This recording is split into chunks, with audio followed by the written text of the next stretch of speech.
A very good afternoon to all of you. Welcome to Suresh Gyan Vihar University. I'm your teacher, Bhavya Sharma, and I am teaching you business communication skills. And in business communication skills, in the previous lecture, we were talking about, we were learning about how we write an email. कि कैसे कैसे email को write करना चाहिए, क्या चीजें लिखनी चाहिए, subject को कितनी preference देनी चाहिए, subject में क्या लिखना चाहिए, किस चीज को मैसेजेस जो होने चाहिए वो सिंपलर होने चाहिए। तो मैं एक बार फटाफट से बिना टाइम वेस्ट करे उसे रिवाइज करवाऊंगी और देन हम आगे चलेंगे, ठीक है ना। तो मैं आपके साथ स्क्रीन शेयर कर देती हूँ।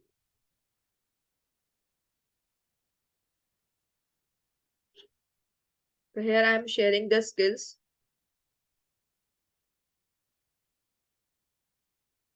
ठीक है, I am sharing the skills. Next हम बोलते हैं कम्युनिकेशन थ्रू ईमेल की हमने बात की थी कि ईमेल के साथ हम बहुत ही ज्यादा मतलब ईमेल जो होता है उसकी हेल्प से हम क्या कर सकते हैं, कम्युनिकेशन कर सकते हैं, बहुत अच्छा कम्युनिकेशन कर सकते हैं।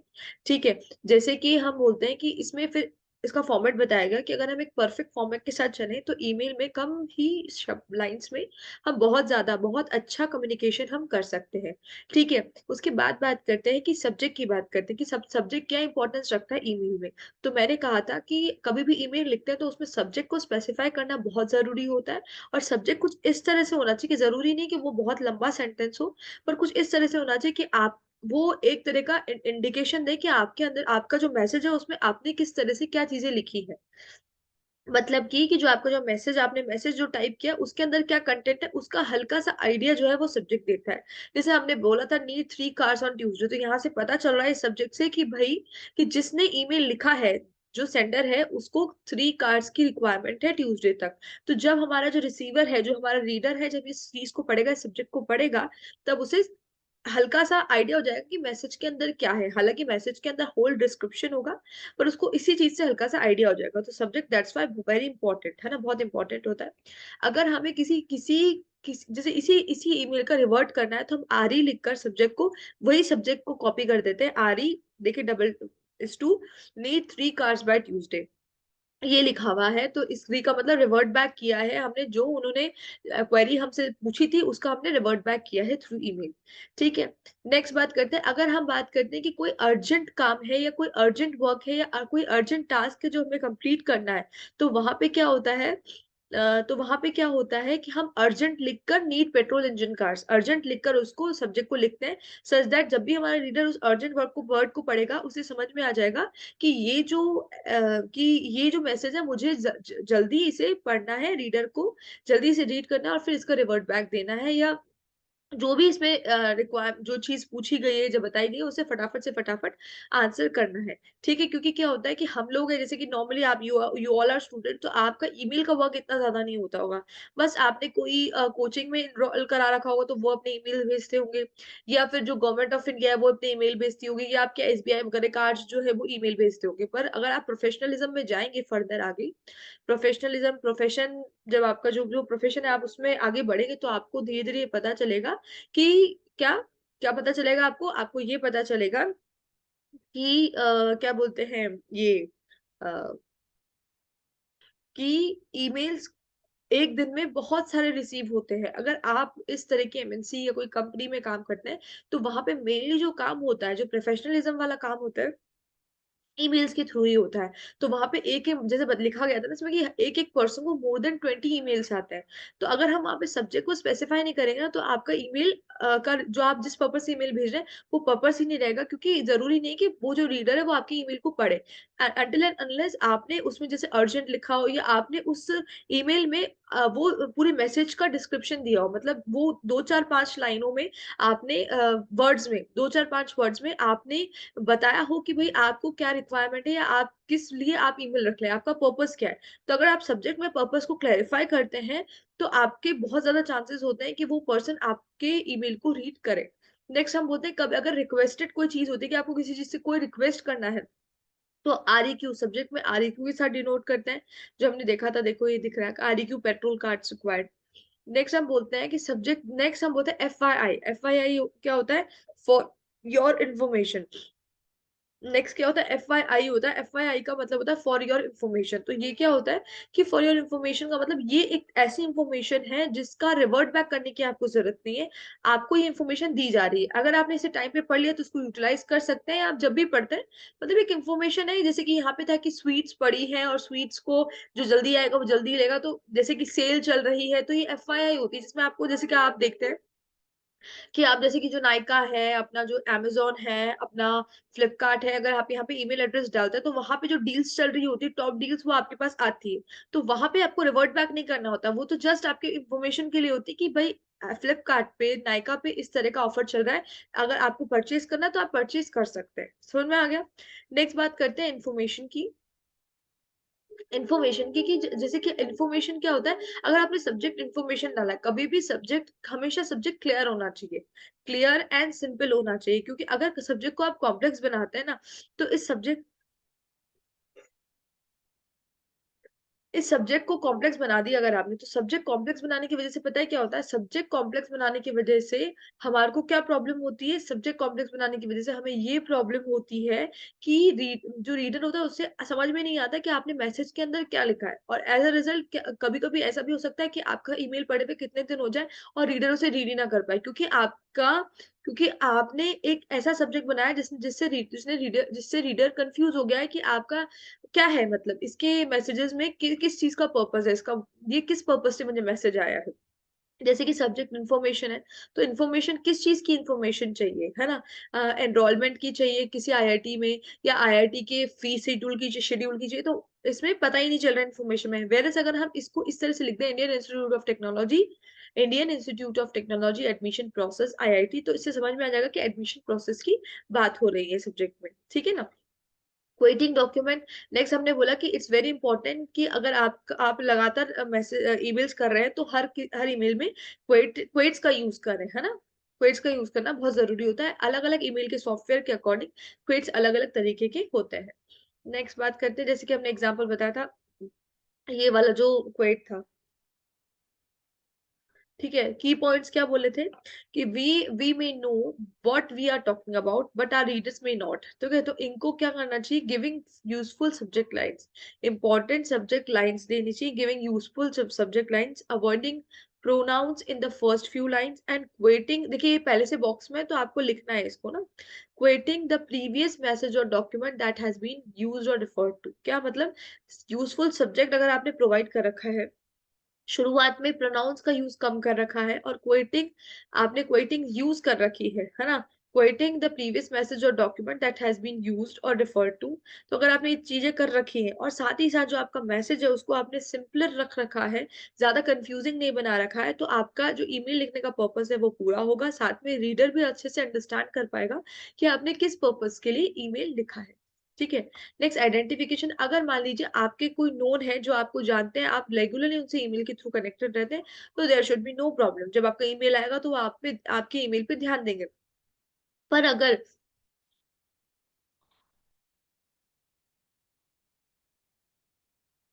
पर अगर ऐसा है पर अगर दूसरी तरफ अपन बात की जाए कि ऐसा है कि अगर आप किसी रीडर को फर्स्ट टाइम ईमेल लिख रहे हैं, तो इट्स वेरी इंपॉर्टेंट कि शुरुआत में आप ये बता दें कि आप कौन हैं, आप किस पर्पस के लिए ईमेल लिख रहे हैं, ठीक है? और आप कॉरेस्पॉन्डेंट को कैसे जानते हैं, मतलब ये सब, और फिर बाद में अपना पर्पस लिखे, मतलब पहला अपना बायोडेटा देना, बाद में अपने पर्पस को लिखना ज्यादा इंपॉर्टेंट, ज्यादा जरूरी होता है, ज्यादा बेटर होता है एज कम्पेयर टू पहले पर्पस लिखना बाद में बायोडेटा देना। क्यों?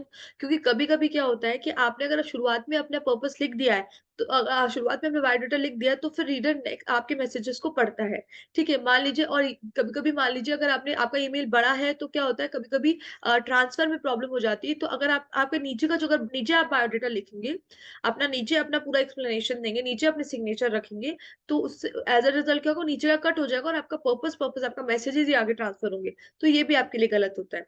तो देखिए लिखा है what how did we learn about our correspondent, ठीक है, कैसे हमें कॉरेस्पॉन्डेंट के बारे में पता चला, पहला।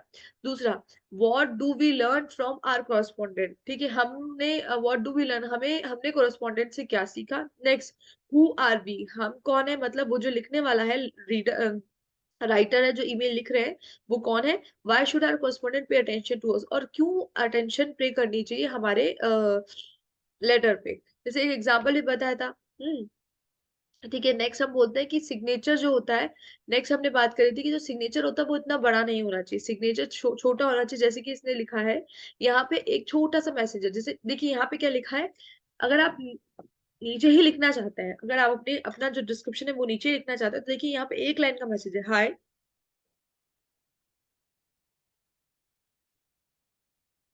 एक ही लाइन का मैसेज है, hi when do you want to go for lunch, सिर्फ इतना सा मैसेज है यहाँ पे, है ना। Hi when do you want to go for lunch, लेकिन इसके नीचे इन्होंने अपना सिग्नेचर डाला, देखिए सुरेश गुप्ता, मैनेजिंग डायरेक्टर, अपनी पोस्ट डाली, सुरक्षा सिक्योरिटी सर्विस, यहाँ पे एक मतलब यहाँ पे ये मैनेजिंग डायरेक्टर है, विल्सन स्ट्रीट दिल्ली 11001, या इन्होंने यहाँ पे अपना एड्रेस डाल दिया, नेक्स्ट अपना टेलीफोन नंबर, अपना फैक्स, अपना ईमेल, वेबसाइट। तो इतना ज्यादा जो है हमारे को हमारे ईमेल को बल्कि नहीं बनाना होता, क्योंकि जितना ईमेल बल्कि होगा उतना उतना वो टाइम लेगा ट्रांसफर होने में, और उतनी ही एमबीज हमारी खर्च होगी। तो अननेसेसरी डेटास हमें नहीं डालने होते हमारे ईमेल में ना, जो इंपॉर्टेंट पॉइंट की बात है, शॉर्ट एंड स्वीट ईमेल लिखना ज्यादा बेटर होता है। तो यहाँ पे देखिए ये ईमेल लिख रहे हैं, मतलब यहाँ पे इन्होंने जो इतना बड़ा, एक लाइन के लिए जो एक लाइन, एक सिंपल सा क्वेश्चन के लिए इन्होंने जो अपना सिग्नेचर डाला है वो बिल्कुल गलत है। क्योंकि क्या है कि देखिए अगर वो फैक्स के थ्रू कोई इन्फॉर्मेशन भेजना चाहते तो वो फैक्स अपना नंबर डाल सकते थे। अगर वो उन्होंने अपना एड्रेस बिल्कुल गलत डाल दिया, मतलब बिना मतलब के डाल दिया। ऑफ कोर्स नेम डालना और अपने पोस्ट बताना इट्स इंपॉर्टेंट। नेक्स्ट हम होता है वो जिससे ईमेल कर रहे हैं वो ईमेल एड्रेस के अलावा एक्स्ट्रा ईमेल डाल दिया, ये भी गलत है। तो इतना ज्यादा इतना या वेबसाइट डाल दी अपनी, ये भी गलत है। तो email should be short and sweet होना चाहिए, क्लियर होना चाहिए, कॉन्शियस होना चाहिए, और बिल्कुल प्रिसाइज होना चाहिए, जो गोल है जो पर्पस है उस पर बिल्कुल प्रिसीशन उसका होना चाहिए, ठीक है। नेक्स्ट हमने यहाँ ये सारी बातें यही चल रही थी, ठीक है। उसके बाद हमने बोला था no no no, we are,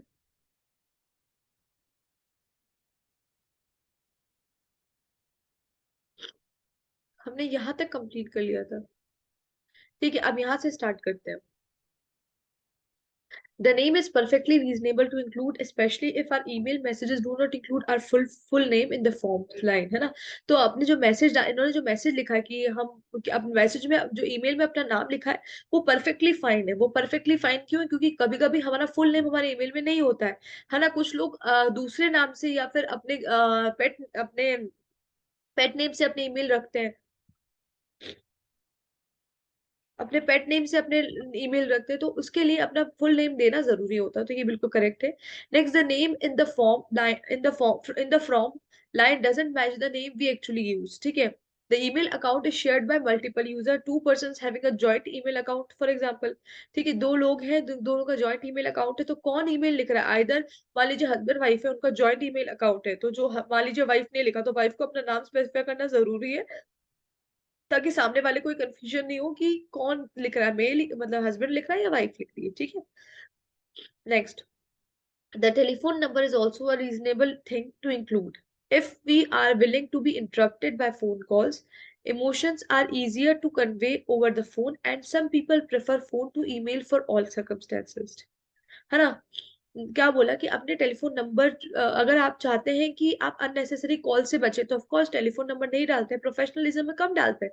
पर अगर आपको कुछ ऐसा डिस्कशन करना है जिसमें टेलीफोन नंबर का जाना जरूरी है, क्योंकि टेलीफोनिक कन्वर्सेशन में हम सामने वाले की इमोशंस, उसकी पर्सनालिटी को बहुत हद तक जज कर लेते हैं, ठीक है। बिना फेशियल एक्सप्रेशन तो नहीं दिख रहा होता, पर उसके थॉट्स हमें पता चल जाते हैं। और टेलीफोनिक कन्वर्सेशन थोड़ी ईमेल से थोड़ी लंबी हो सकती है ना, लंबा अपन खींच सकते हैं उसको, तब हम डाल सकते हैं बकायदा। बाकी अननेसेसरी अगर आप चाहते हैं कि आप चाहते हैं कि आपके कॉन्टेक्ट ज्यादा नहीं बढ़े, टेलीफोनिक कॉन्टेक्ट आप ईमेल के थ्रू ही डिस्कस करना चाहते हैं, तो अपना फोन नंबर नहीं भी डालेंगे तो कोई प्रॉब्लम नहीं होगी। Next, if the message is business related including the company name is a reasonable thing to do. अगर मान लीजिए कोई कोई अगर मान लीजिए आप ये जो ईमेल पर चल जा रहा है वो कोई बिजनेस रिलेटेड है, तो अपना नाम लिखकर अपनी पोस्ट और अपनी कंपनी का नाम लिखना it is also necessity thing और रीजनेबल थिंग है। इसका रीजन है कि हाँ आपने क्यों लिखा है, क्योंकि आप एक बिजनेस ईमेल लिख रहे हैं और साथ में आप किस कंपनी के थ्रू लिख रहे हैं जैसे, तो वो डालना बहुत जरूरी होता है। Even if the messages is going to someone else in the same company, उसी कंपनी के किसी और लोगों को, जैसे कि मोस्टली बात है, कलीग्स जो होते हैं वो अपने जो मैनेजर होता है या अपना जो हेड होता है उसको ईमेल ट्रांसफर करते हैं, कभी छुट्टी का कर देते हैं, तो कभी कोई इंपॉर्टेंट बात का कर देते हैं, तो कभी कभी कोई डील का कर देते हैं, तो उसके लिए भी उनको क्या लिखना होता है, अपना नाम और अपना डेजिग्नेशन और अपनी कंपनी का नाम। तो ये बहुत रीजनेबल है और ये बहुत जरूरत है इस चीज की, ठीक है। One thing that is important from Vijay Gupta's signatures above is that one would like to see in his job title. If he is the vice president of sales and or the shipping clerk, that may have more or of an influence on the correspondent than anything else may. That signature is still overkill for arranging lunch. But it is not always convenient to switch between having our signature included or not. तो क्या बोला कि one thing that is important from Vijay Gupta signature about is that one would like to see in his job title. मतलब क्या होता है, common सी बात है, अगर आप अपने जॉब टाइटल में अपना डेजिग्नेशन डालते हो और अगर आपका designation vice president of sales और शिपिंग क्लर्क होता है, तो हम बोलते हैं जो कोरस्पॉन्डेंट होगा वो आपकी बातों पर ज्यादा ध्यान देगा। That may have more of an influence on the correspondent than anything else में, ठीक है। That signature is still overkill for arranging lunch, लेकिन फिर भी हम कह सकते हैं कि जो सिग्नेचर उन्होंने डाला था वो बहुत ज्यादा था फॉर एन लंच, एक इनफॉर्मल लंच के लिए उन्होंने काफी कुछ डाल रखा था, दैट इज नॉट रिक्वायर्ड, इतना ज्यादा नहीं जरूरी होता है। But it is not always convenient to switch between having one signature included और नॉट ना। मतलब एक बार ये भी इतना इंपॉर्टेंट नहीं है, ये हमेशा कन्वीनियंट नहीं होता कि आपको सिग्नेचर करना है कि नहीं करना है। थोड़ा बहुत अपने बारे में लिखना और अपना डेजिग्नेशन बताना, कंपनी नेम बताना, it's important. Some people put things purely for entertainment in their signature, art work, philosophical saying, jokes, or and or quotations in their signature. This may be all side, but do not overdo it। मतलब कुछ कुछ क्या करते हैं entertainment के लिए अपने signature में अपना आर्ट वर्क लिख देते हैं, फिलोसफिकल से थिंग्स कुछ लिख देते हैं नीचे अपने नाम के नीचे, कुछ जोक्स टाइप कर देते हैं, कुछ कोटेशन डाल देते हैं, है ना, अपना नाम अपने डिस्क्रिप्शन में, खुद के डिस्क्रिप्शन में। पर क्या होता है कि इसको ओवरडू कर नहीं करना होता है, एक लिमिटेड फॉर्म में। वही मैंने कहा कि ईमेल जितना शॉर्ट और जितना स्वीट होता है उतना ही अच्छा सामने वाले को समझ में आता है, क्योंकि पर्पस ओरिएंटेड होना चाहिए, प्रिसाइज होना चाहिए, है ना। Collection of words should be मतलब क्लेवर इनफ होने चाहिए हम, कि कलेक्शन ऑफ वर्ड्स भी हम बहुत अच्छे से चूज करें उसके, ठीक है। Next, after setting up a signature that is included automatically, it is easy to forget about it. Therefore, whenever a piece of contact information changes, make sure to revisit the signature to make sure that it is still up to date। मतलब कि एक बार आपने signature डाल दिया, अपना description डाल दिया, तब उसको आपको बार बार देखने की जरूरत नहीं है। आपने डाल दिया, अब हर ईमेल में आपको उसको बस कॉपी पेस्ट करना है। पर इन केस आपकी लाइफ टू लाइफ में कुछ ऐसी बहुत ही ज्यादा अच्छी चीज इंक्लूड होती है, या कोई डेजिग्नेशन बढ़ता है, प्रमोशन होता है, या फिर आप कोई कंपनी स्विच करते हैं, तो उस केस में आपको अपने सिग्नेचर में वो चीज अपडेट कर देनी चाहिए, ठीक है। In addition in addition, if there is an entertainment piece in signature, change it occasionally, ठीक है। It will not be as funny the fifth time, or our cow worker saw it as it will be the first time, ठीक है। जैसे कि अगर आपने कोई entertainment, कोई जोक्स डाले हैं, तो वो उसको आपको चेंज करना टाइमली, अगर आप चेंज करें तो ज्यादा बेटर है। क्योंकि मान लीजिए आपने एक पर्सन को कम से कम पूरे महीने में, पूरे मंथ में 5 ईमेल्स किए, पांचों ईमेल्स में आपने सिग्नेचर पे वो सेम जोक डाला, तो एक बार आपने वो जोक डाला ताकि सामने वाला उस चीज को फनी फील करे, पर हर बार वो उस चीज को फनी नहीं फील करेगा। तो इट्स बेटर कि आप अपने जोक्स चेंज कर लें या उसको रिमूव भी कर दें कुछ टाइम बाद, ठीक है ना। आप इस तरह के सिग्नेचर में चेंजेस करते हैं। नेक्स्ट बात करते हैं सेपरेटर्स। सेपरेटर्स क्या होता है? Many people put pretty separators, lines, horizontal bars and so on around there signature. For example देखिए, नीचे लिखा हुआ है, तो कुछ कुछ लोग क्या करते हैं, सेपरेटर्स का मतलब वर्ड्स के बीच में जो डिफरेंस होता है वो किसी साइन से शो कर देते हैं, उसको सेपरेटर्स कहा जाता है। जिसको सेपरेटर्स में आ जाते हैं लाइंस, हॉरिजॉन्टल बार्स। सेपरेटर्स में क्या आ जाते हैं?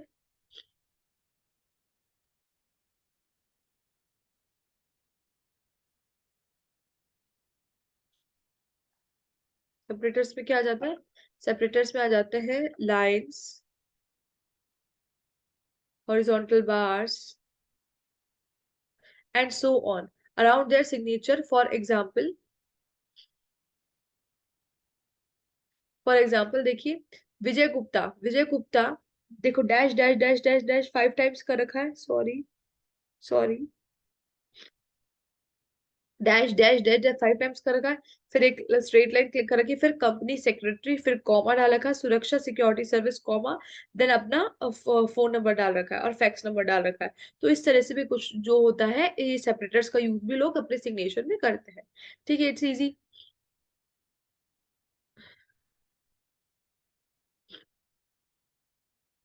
नेक्स्ट बात करते हैं। These are very pretty for normal sighted person, but imagine what it would be like for people who are visually challenged and that they have their computer read their email to them. Hyphen hyphen hyphen hyphen hyphen hyphen, ठीक है। They are pretty for normal, मतलब देखिए अगर hyphen लगा रखा है तो ये नॉर्मल है, कोई इतनी बड़ी बात नहीं है। लेकिन किसी पर्सन के, लेकिन इमेजिन करिए it would be like for people who are visually challenged and that they have their computer read their email to them। तो hyphen hyphen hyphen hyphen hyphen कितना अजीब लगेगा, मतलब क्या ये कोई एक बहुत ही अलग चीज नहीं है, बहुत स्पेशल चीज नहीं है, बहुत डिफरेंट नहीं है, आप हाइफन्स लगा रहे हैं तो। पर मान लीजिए कोई फिजिकली विजुअली चैलेंज है, मतलब किसी किसी को विजुअल प्रॉब्लम्स है, तो मान लीजिए अगर ईमेल उसका कंप्यूटर रीड कर रहा है उसके लिए, जैसे विजुअल प्रॉब्लम मुझे है, तो मेरा कंप्यूटर मेरे बिहाफ पे मेरे को ईमेल सुना रहा है, he is reading the email. तो अच्छा लगेगा कि ऐसे लिखा कि उसने लास्ट में जो सिग्नेचर पढ़ा उसमें उसने बोला Vijay Gupta hyphen hyphen hyphen hyphen hyphen. तो it is pretty unsure, it looks a little bit weird. ठीक है, इसीलिए हमें ऐसी चीजों को थोड़ा सा कम यूटिलाइज करना चाहिए, कम यूज करना चाहिए।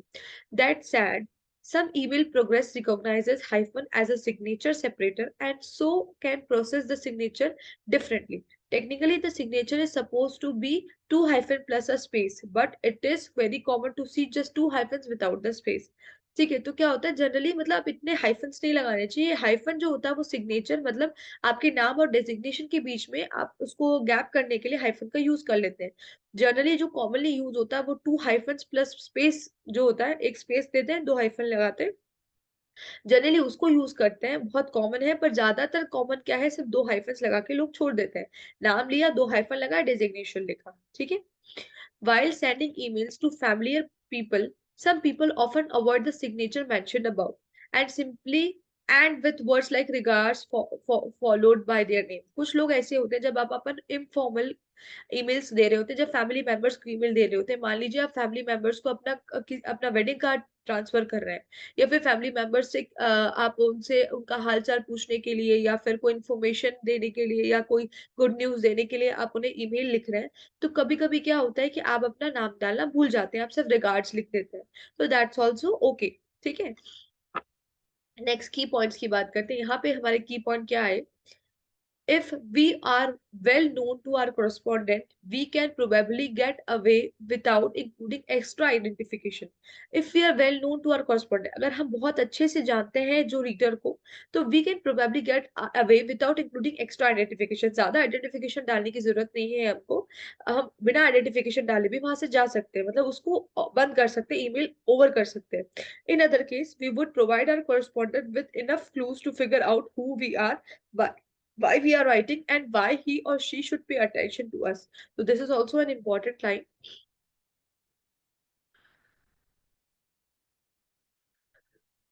कि हम बोलते हैं कि अदर केस में we should provide our correspondent, अगर हमने मान लीजिए हमारे कॉरेस्पॉन्डेंट को पता नहीं है, ज्यादा ध्यान नहीं है हमारी चीजों पे,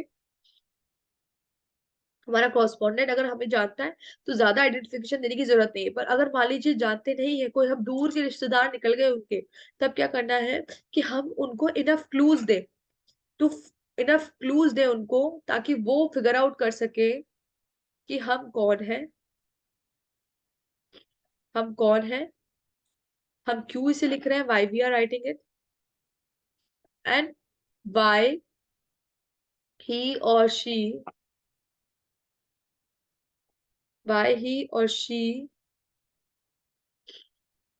पे attention to us, should pay attention to us, कि वो हमारा पे अटेंशन क्यों दे, हमारे ईमेल को क्यों पढ़े। ठीक है, अगर जानता है तो बेटर है, अगर नहीं जानते हैं तो हमें ऐसे क्लूज देने पड़ते हैं जिस क्लूज से वो फिगर आउट कर सके कि हम कौन है, हु वी आर, हम ये क्यों लिख रहे हैं और वो हमारे को पे अटेंशन क्यों करे। ये इनफॉर्मल के केस में भी, ये फॉर्मल के केस में भी। फॉर्मल के केस में भी आपको सब्जेक्ट भी इस तरह से देना होता है, बिल्कुल क्लैरिफिकेशन के साथ। और जब आप किसी नई कंपनी से जुड़ते हैं और वहां पे आपको ईमेल्स ट्रांसफर करने, तो आपको सबसे पहले बताना पड़ता है कि आप कौन हैं, आप ये क्यों लिख रहे हैं, क्या पर्पस है आपके राइटिंग करने का, और साथ में सामने वाले क्यों आपकी इस पर्पस को देखे, क्यों आपका मैसेज पढ़े, इसका भी आपको ध्यान रखना पड़ता है कि आपको ये जो आपका आपको आपका ये जो इंफॉर्मेशन है, ये should pay attention to us, and why he और she should pay attention to us. ठीक है, कि वो अपने अटेंशन क्यों पे करे आप पे, है ना। Preferably preferably this information will be at the top of the message. और हमने बोला कि सबसे ज्यादा प्रिफरेबल क्या होता है, कि ये जो इन्फॉर्मेशन होनी चाहिए वो टॉप पे होनी चाहिए, उसके बाद आपका पर्पस होना चाहिए। Greetings are difficult to do well, specially if we are crossing culture and और लैंग्वेजेस। तो ग्रीटिंग्स जो होती है, कि ग्रीटिंग्स अगर आप किसी को देते हैं, good morning, good afternoon in the email, तो ये इतने ज्यादा आपके वर्क नहीं करती, इतना इफेक्टिव नहीं बनाती है आपकी ईमेल को। स्पेशली जब हम क्रॉस कल्चरल हो, मतलब हमारे कल्चर जो है, कल्चर एथिक्स अलग अलग हो, या फिर हमारी लैंग्वेजेस डिफरेंट हो। मान लीजिए सामने वाला फ्रेंच फ्रेंच है, अ, क्या बोलते हैं, फ्रेंची फ्रेंच फ्रेंच का है, या फिर सामने वाला ऑस्ट्रेलियन है। तो इस केस में अगर हम आउट ऑफ द इंडिया की बात करें कि वहां हम ईमेल सीख रहे हैं, तो गुड मॉर्निंग या ग्रीटिंग देने का उनको कोई मतलब नहीं निकलता है। ठीक है, बात करते हैं आगे।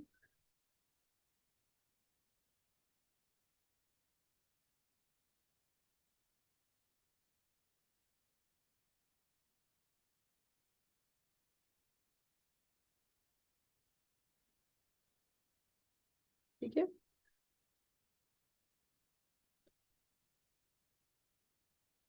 ऑटो मैसेज रिस्पॉन्डर क्या होता है? Many times many times it is seen that there is an unprecedented delay in responding to the mail due to traveling or non-availability. It is essential to activate our auto email responder option while we are away and we cannot check our inbox. This will inform the email sender about our availability status, and she can then act accordingly instead of impatiently waiting for a reply from one end and suffering. An example could explain it more clearly. मतलब क्या, कि auto message responder क्या होता है email के अंदर? Auto message responder क्या होता है, कि कभी कभी क्या होता है, many times it is seen that there is an unpredictable delay in responding to the email.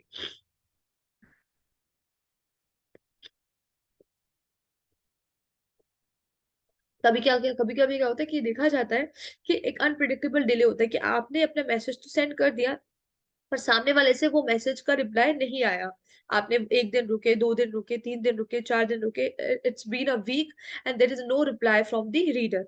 तब क्या होता है, लेकिन क्या हो सकता है, दूसरी साइड देखे तो इट मे बी कि वो बहुत बिजी हो, वो कहीं ट्रैवलिंग कर रहे हो, वहां पे नॉन अवेलेबिलिटी हो, मतलब बहुत ज्यादा बिजी हो किसी चीज में, है ना। इस केस में क्या होता है,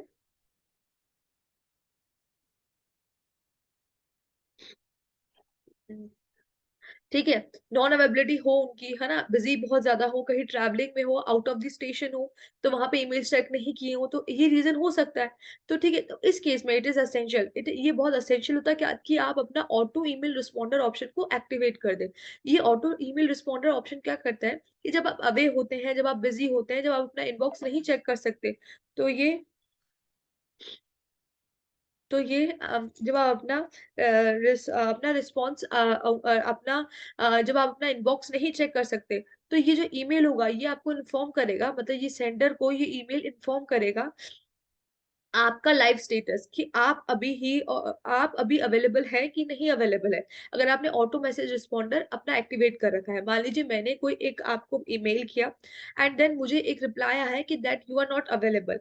तो अगर मुझे पता है कि ये ईमेल बहुत अर्जेंट है, तो मैं इसमें सब्जेक्ट में अर्जेंट लगा के, या मेरा कोई रिक्वेस्टेड ईमेल है तो मैं सब्जेक्ट में रिक्वेस्ट लगा के आपको भेजूंगी, ताकि ताकि आप उसको जैसे ही आप अपना इनबॉक्स चेक करें, सबसे पहले आप मुझे रिप्लाई करें, तो मैं उस अकॉर्डिंग एक्ट कर लूंगी by the help of auto messenger responder के।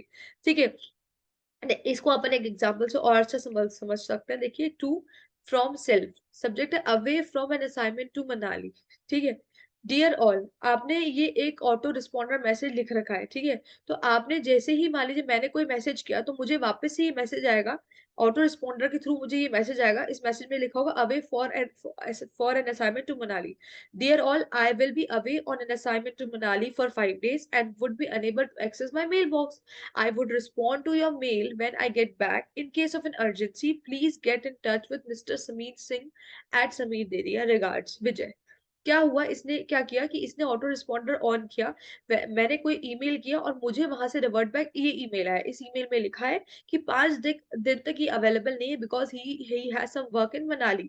ठीक है, अगर मेरा मेरा ईमेल, मुझे अर्जेंसी है, मुझे अर्जेंटली ईमेल भेजना है, तो what I do, Sameer Singh, mister Sameer Singh जिनका इन्होंने ईमेल आईडी दिखा है, इन्होंने कहा है कि आप इनको, जो मिस्टर समीर सिंह है, इनको आप क्या कर सकते हो, अगर मैं अवेलेबल नहीं हूँ पर आप इनके उसमें अपना मैटर, अपनी इंफॉर्मेशन, अपना जो भी ईमेल है उसे सेंड कर सकते हैं अगर अर्जेंसी है तो।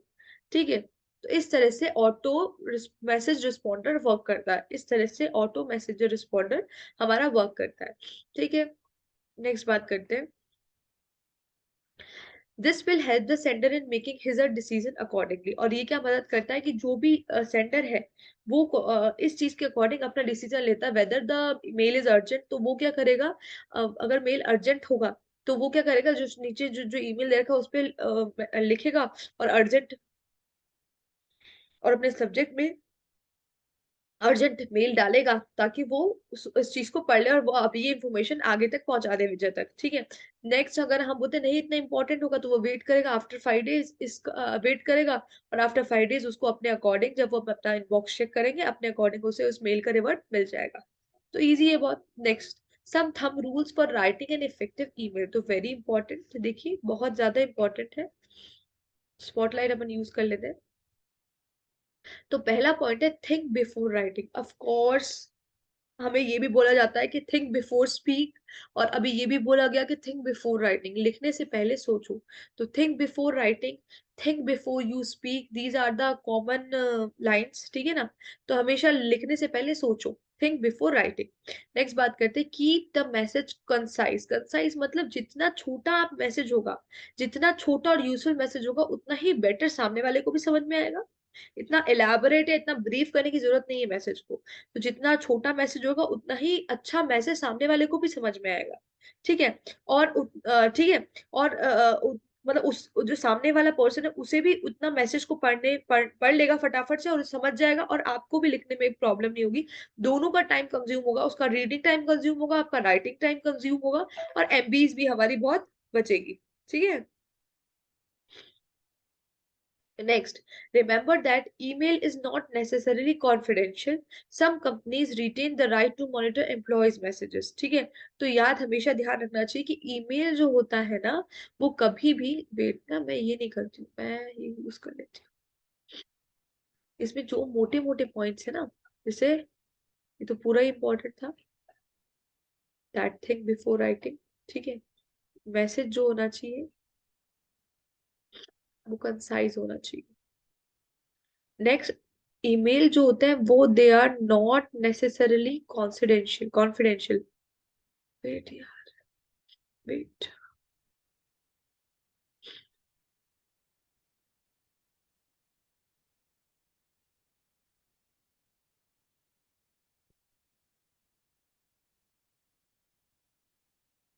दे are not necessarily confidential, they are not not necessarily confidential. Some companies retain to monitor employee messages. मान लीजिए अपना मेल आपने अपने एम्प्लॉय, अपने कंपनी के अपने ऑफिस के कंप्यूटर में खोल रखा है, तो जो कंपनी होती है उसके पास एक्सेस होता है कि वो आपके मेल्स को चेक कर सके। तो कॉन्फिडेंशियल हमेशा में ईमेल्स नहीं होते हैं। Do not attempt to discipline the reader, it is unprofessional to lose control in person, to do so in writing usually just make the situation worse. मतलब आप कोई नेगेटिव लाइंस या डिसिप्लिन लाइंस आप reader के लिए नहीं लिख सकते हैं। ये बहुत ही ज्यादा अनप्रोफेशनल होता है, अपना कंट्रोल लूज करना और कुछ ऐसा लिखना जो कि हाईली अनप्रोफेशनलिज्म में आता है, ठीक है। और इसकी वजह से अगर आपने राइट लिखा, it means the reader have the proof कि आपने ये लिखा है, जिसकी वजह से आपकी कंडीशन और वर्स हो सकती है। तो when ever right always think, हमेशा सोच समझ के ही चीज ईमेल्स को लिखना चाहिए। तो हमने बोला कि discipline the reader, discipline the reader. एक तो एक गड़बड़ हो जाती है बार बार,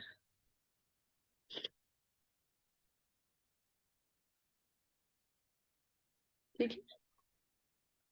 discipline the reader, it is unprofessional to lose control in person, ठीक है।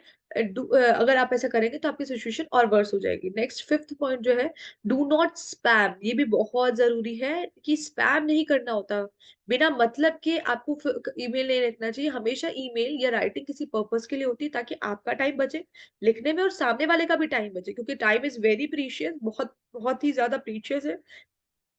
आज का दिन आप चाहे कितने करोड़ों भी रुपए दे देंगे, तो आज का दिन आपको वापस नहीं मिलेगा। तो हमेशा अपना बेस्ट दीजिए रोज। और दूसरी बात, ऐसे स्पैमिंग में अपना टाइम वेस्ट नहीं करिए। Do not send unnecessary or frivolous messages. Soon people will quit opening any messages from you.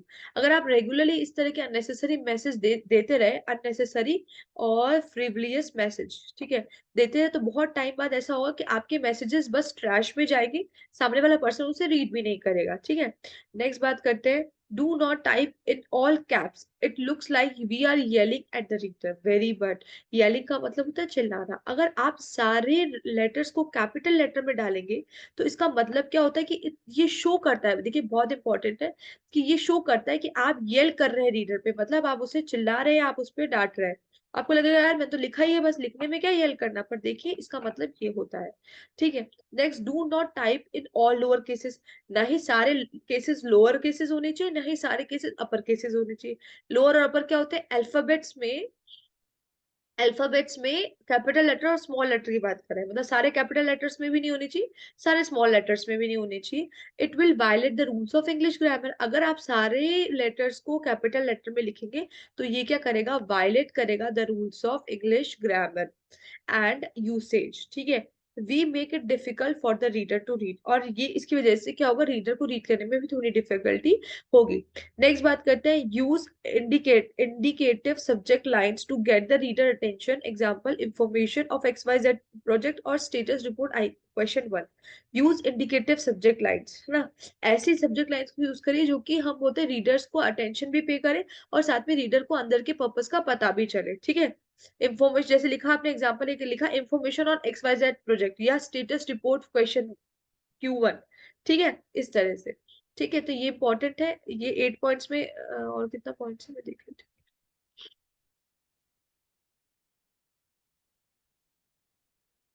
ठीक है, नेक्स्ट होता है, take the time to proofread the document before sending it. उसके बाद क्या करना है, आपको थोड़ा सा काम अपना और मेहनत करनी है, थोड़ी सी मेहनत क्या करनी है, कि आपको क्या करना है कि अपना क्या बोलते हैं, थोड़ा टाइम निकाल कर वापस से उस ईमेल को रीड करना है बिफोर सेंडिंग इट। आपको उसको रीड करना है बिफोर सेंडिंग इट। तो देखिए यहाँ पे क्या इंपॉर्टेंट था, या इंपॉर्टेंट था, पहला पॉइंट था, think before writing. Message should be concise, not necessarily it should be confidential. Next, it should be have you should have discipline. You should है ना, by losing your control, it is highly by losing your control as a person, it is highly unprofessional, and it makes your situation worse. Next, do not write on all caps, capital letter. It shows that you are yelling the reader. Next, do not write in all small letter, because it violates the rules of English grammar and it makes the reader difficult to read. Next, हम बोलते हैं कि subject should be highly related to the purpose. जैसे कि लिखा है information on XYZ project या status report, तो it should be like that. Next point है कि आपको थोड़ा सा टाइम लेके, जब आपने पूरा ईमेल बना लिया है, तो थोड़ा सा टाइम लेकर आपको उसको read, before sending it you should have reading method of it, मतलब थोड़ा सा रीड करना भी आपको उसमें से आना चाहिए, मतलब रीडिंग भी आपकी हो जानी चाहिए। तो that's all for today, email attachment site हम नेक्स्ट क्लास में पढ़ेंगे। आज के लिए इतना ही।